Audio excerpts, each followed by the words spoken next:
Next gen நேயர்கள் அனைவருக்கும் கோடான கோடி நமஸ்காரங்கள். நான் உங்கள் ஜோதிடர் டாக்டர் ஓம் சக்தி ராஜா. நாம இந்த வீடியோல பார்க்கக்கூடிய விளக்கம் என்ன அப்படின்னா, சனியினுடைய வக்ரம். ஆமா, இந்த சனியினுடைய வக்ர பயிற்சி காலங்கள் என்ன அப்படின்னா, இந்த பராபர வருஷத்துல 27/7/2026 அதாவது ஆடி மாசம் 10ஆம் தேதியிலிருந்து 11/12/2026 வரை, கார்த்தி மாசம் 24ஆம் தேதி வரை 136-137 நாட்கள் ஆக இந்த சனி வக்ரகதியாக இருக்கிறார். ரேவதி 2ஆம் பாதத்துல ஆரம்பிச்சு உத்திரட்டாதி 4ஆம் பாதம் வரைக்குமே இந்த சனி வக்ரகதியில் இருக்கிறார். பொதுவாகவே சனி பகவான் என்பவர் மந்த கிரகம். ஆமா, இருக்கிற கிரகத்திலே நிதானமான கிரகம் அப்படின்னு சொல்லக்கூடிய இந்த சனி பகவான் வக்ரகதி ஆகிறதுன்னா என்ன அப்படின்னா, ஆல்ரெடி மீனத்துல இருக்கார். பட் ஏற்கனவே மேஷத்துக்கு 7.5 சனி போயின்னு இருக்கு. பட் மகரம் ரிலீஸ் ஆயிடுச்சு. பட் கும்பத்துக்கு சனி பகவான் ஆட்சி அமைச்சு நடத்துறார். சரி, வக்ரகதி அப்படின்னாலே ஒரு பாதையில, சுற்றுவட்ட பாதையில ஆன்டி கிளாக் வாய்ஸ், பின்னோக்கி நகருதல் அப்படின்னு பேர்.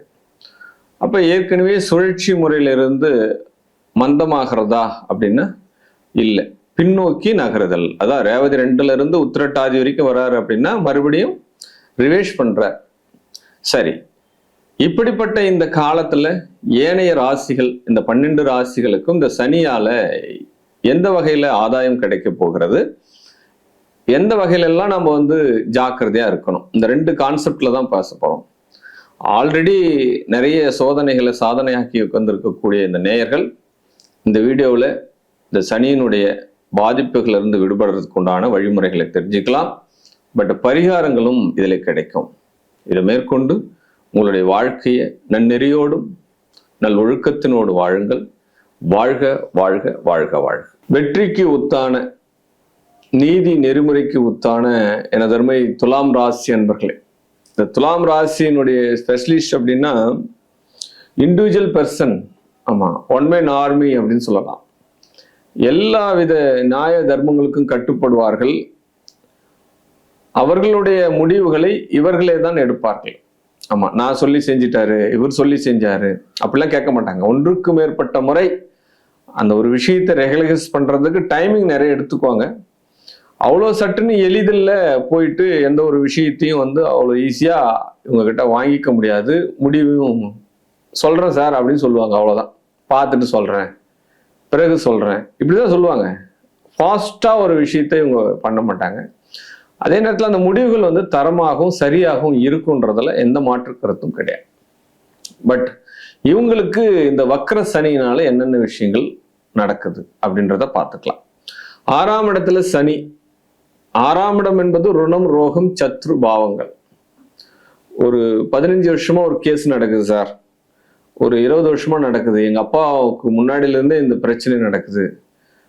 இப்ப நீண்ட நாள் பிரச்சனைக்கு ஒரு தீர்வுகள் இப்போது உங்களுக்கு கிடைக்கும், விடுதலை ஆகும் அப்படின்னு சொல்லலாம். அது அங்காளி பங்காளி சண்டையா இருக்கலாம், உடன் பிறந்த சகோதரனுடைய சண்டையாக இருக்கலாம், இல்லை ஊர்ல ஏதாவது பிரச்சனை பண்ணிட்டு பொது விஷயத்துக்கு உண்டான போன ஒரு வழக்குகளாக கூட இருக்கலாம், பொது நல வழக்குகளாக கூட இருக்கலாம்.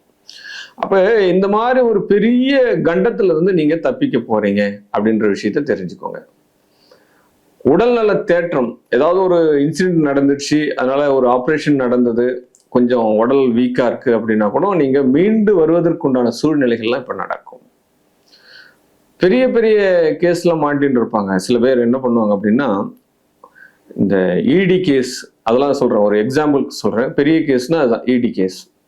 அந்த மாதிரி கேஸ்ல மாட்டிட்டு இருக்க கூட இப்ப ரிலீஃப் ஆயிடுவாங்க அப்படின்றதுதான் உண்மையான கதை.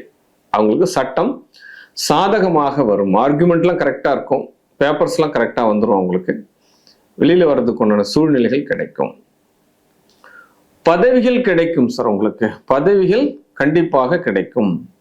ஏற்கனவே ஒரு உத்தியோகம் பார்த்துட்டு இருக்கேன், இன்னும் எனக்கு ப்ரொமோஷன் வரலை, இல்லை நான் ஒரு பேப்பர் போட்டுட்டு வேற கம்பெனியில் அதிக வருமானத்துக்காக நான் போகலாமா அப்படின்னா கண்டிப்பாக செல்லலாம், உங்களுக்கு கிடைக்கும் அப்படின்ற விஷயத்த கண்டிப்பாக சொல்லலாம். உங்களுடைய முயற்சிகள் எல்லாமே வெற்றி பெறும் அப்படின்னு சொல்லலாம். ஆமா, சிறு குறு தொழில் பண்றவங்களுக்கு எல்லாமே சக்சஸ். இந்த கைவினை தொழில்கள் அப்படின்னு சொல்லலாம். இந்த விஷயங்கள் எல்லாம் சக்சஸ் பண்ணும். உங்களுடைய முயற்சிகள் இப்பொழுது வெற்றி பெற ஆரம்பிக்கும். எப்பயுமே நம்ம மனசுல தோன்றணும், ஒரு விஷயம் நம்ம செய்யறோம் அப்படின்னா ஃபர்ஸ்ட் எங்க உதிக்கணும் அப்படின்னா நம்மளுடைய எண்ணங்களாக உதிக்க வேண்டும். இந்த பிரபஞ்சத்திலிருந்து வரக்கூடிய அசீரியர்கள் தன்னுடைய மைண்ட் செட்ல முதல்ல அமரணும். அதன் பிறகு அது செயல் திட்டமாக மாறும். அப்பதான் ஒரு சர்க்குலேஷன் நடக்கும். ஒரு செயல் தான், ஒரு எண்ணம் செயலாக மாறும், செயல் வடிவமாக மாறும். இதுதான் இந்த ஆற்றல். பட் அதனுடைய செயல்கள் எண்ணங்கள் வர்றது இப்போ உங்களுக்கு நல்ல செயல்கள் நல்ல சிந்தனையாக இருக்கும். உங்களுடைய வாழ்க்கையினுடைய உயர்வுகளுக்கு உண்டாகும் அப்படின்னு சொல்லலாம். குழந்தைகளுக்கு உடல்நல கோளாறுகள் உருவாகி இருந்தால் சரியாகும். அப்ப நோய் பிரச்சனை தீரும் சார். முதல் விஷயம், கடன் பிரச்சனை தீரும் சார். வம்பு வழக்கு பிரச்சனையிலிருந்து வெளியில வந்துருவீங்க. ஆமா, மாமன் உறவுகள் சீர் செய்வாங்க. பெண்களுக்கு மாமன் உறவுகள் சீர் செய்வார்கள். இந்த காலகட்டத்தில் உங்க குடும்பத்துல ஒரு பூப்படையக்கூடிய வயசுல பெண் இருக்கிறான்னா கண்டிப்பாக அவள் பூப்படைவதற்குண்டான சூழ்நிலைகள் நடக்கும். இது உங்க குடும்பத்தில் நடக்கும். இந்த துலாம் ராசியில ஒரு 14 வயசு 15 வயசு பொண்ணு இருக்கா அப்படின்னா கண்டிப்பாக இப்போ பூப்படைதல் விஷயம், ருதுவாகக்கூடிய விஷயங்கள் நடக்கும். எக்ஸாம்பிள் சொல்லலாம், இது கண்டிப்பா நடக்கும். அதுக்கப்புறம் என்னன்னா ஒரே விஷயம்தான், ரொம்ப கூடுதலான கவனமாக இருக்க வேண்டிய பாவகம் அப்படின்னா லாபம் வருது, நம்மளுடைய தொழில லாபம் வருது அப்படின்னா அந்த லாபத்தை இன்னொரு விஷயமா ஆக்கணும் அப்படின்றதுக்காக உடனடியாக போயிட்டு ஒரு முதலீடு தவறாயிடும். உடனடியாக ஒரு முதலீடு தவறாயிடும். இன்னொரு தொழில் இந்த காலகட்டத்தில் வேணாம். ஒரு கிளை இருக்கு அப்படின்னக்குள்ள அதை அப்படியே சரிவிகிதமா நடத்துறதுக்கு உண்டான சூழ்நிலை மட்டும் இப்போ நீங்க பாருங்க. பட் இன்னொரு விஷயம் நம்ம பண்றோம் அப்படின்னா அது நமக்கு ஏமாற்றத்தை தரும். ஒரு பிசினஸ் நல்லா போகுது சார், சூப்பரா போகுது சார், பரவாயில்ல சார், கிளைண்ட் வந்துட்டாங்க, கஸ்டமர் வந்துட்டாங்க, ரன் ஆகுது, பட் நான் இன்னொரு இடத்த இதை டெவலப்மெண்ட் பண்ண போறேன், அது இந்த காலகட்டத்துக்கு சிறப்பில்லை. அது உங்களுடைய சுய ஜாதகம் கொஞ்சம் எஃபெக்ட் வலிமை தரணும். பட் அதெல்லாம் கொஞ்சம் அனலைஸ் பண்ணிட்டு அதுக்கப்புறம் பாருங்க.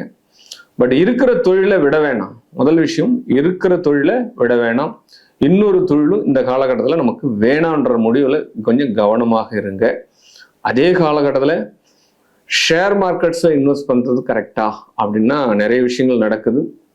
அது டைமிங் நேரம் பார்த்து இன்வெஸ்ட்மெண்ட் பண்ணலாம். நீங்க இந்த காலகட்டத்தில் அதை இன்வெஸ்ட்மெண்ட் பண்ணலாம், அது கூடுதல் பலமாக இருக்கும் அப்படின்ற ஒரு விஷயம் கண்டிப்பா சொல்லலாம். பட் அதுக்கு உங்களுக்கு 8ஆம் இடம் ஜனன ஜாதகத்துல ஒத்துழைக்கணும், அதுதான் main reason. Okay, right. Next விஷயம் என்னன்னா, இந்த துலாம் ராசி நேயர்களுக்கு இந்த சனி வக்கரம், உடல்நல மாற்றம், உத்தியோக மாற்றம், பொருளாதாரம் எல்லாமே சிறப்பாக இருக்கிறது அப்படின்றதுதான் உண்மையான கதை. இந்த வாழ்க்கையில இந்த காலகட்டத்தில் உங்களுக்கு பக்கபலமாக இருக்கக்கூடிய தெய்வங்கள் மகாலட்சுமி அம்மன். இந்த மகாலட்சுமியினுடைய வழிபாடை நீங்க வழிபட்டுட்டே வாங்க, எல்லா வித பிரச்சனையில இருந்தும் தீர்வுகள் கிடைக்கும் அப்படின்ற ஒரு விஷயத்தை கண்டிப்பா சொல்லலாம். வாழ்க வாழ்க வாழ்க வாழ்க.